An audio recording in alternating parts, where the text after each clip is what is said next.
Here we are in a mini wilderness inside the academy. We will learn about the outdoors, I am sure. Our trainer is Clow, a huge man who looks to be well-travelled indeed. Clow says, the Aardwolf world is known as Andolor, meaning greatest world in the ancient tongue. My lessons teach about the continents of Andolor, how to use your map more effectively, exploration, portals, seasons, and the weather. While some areas are hidden inside other areas, most are located on continents. When you are on a continent, the bigmap command is available.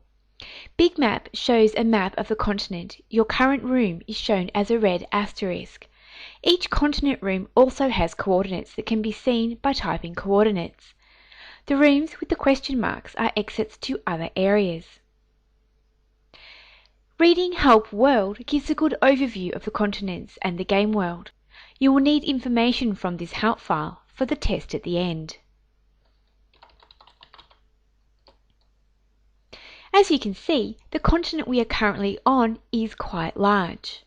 While inside an area we show up as a magenta asterisk on the big map, when we are in the open, then we show up as a red asterisk.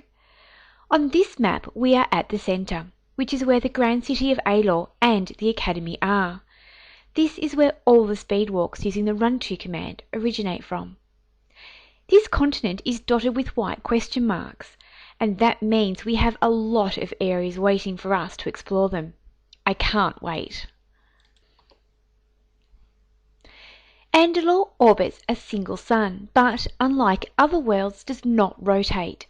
Andolor's 3 moons and several large planets between Andolor and its sun give the impression of rapidly changing night and day.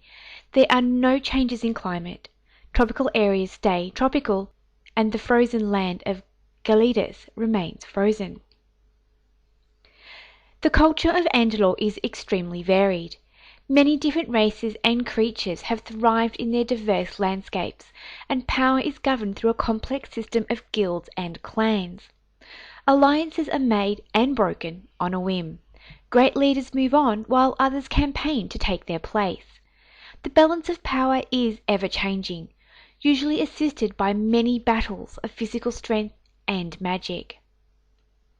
Nobody knows for sure whether the gods truly exist, but this does not prevent the inhabitants of Andolor from worshipping almost countless deities. Andolor is also home to a number of immortals of various races. There is much debate on whether these immortals are indeed the true gods of Andolor, or merely a shadowy group with too much time on their hands interfering in the affairs of mortals. In terms of geography, much of the vast oceans of Andolor remains unexplored. Many islands exist within these oceans, guarding many mysteries. While Andolor is not completely circular, head in any direction long enough and you will arrive very close to where you started, assuming you survive the journey. 4 main continents have been discovered so far on Andolor.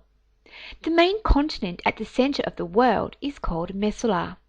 Many large cities exist on this continent, and it is by far the safest continent to travel. To the west of Mesolar, past the Forbidden Waters, or Banalog Ocean, is the continent of Abend. Constantly in twilight, much evil is rumoured to exist here. Few have returned from adventures to the west, so only lore and legend remain. To the east of Mesolar, across the Ephasian Ocean, is the blood continent of Alag. Alag means battle glory in ancient tongue, an aptly named continent ravaged by centuries-old battles. Alag is also home to the great eastern desert and tropical jungles to the south, and the waters of Lem Dogoa, into battle, to the west. To the north of Mesolar is the frozen continent of Galidus. Contained on the side of Andolor permanently away from the sun, the continent is covered in ice and snow formed from the frozen Iasirima, Elvish for into liquid. Across the coldest point of Galidus is a vast and icy mountain range. The waters of Iridian, or iridescent sea, lay to the south of Mesolar. Various societies have started to form within the waters, and on a few islands that have formed over the ages. Amongst the waves one can end up lost in these uncharted waters. There is rumour of a fifth continent, whispers about Vidblain, the Everdark. The author cannot verify the truth or location at this time.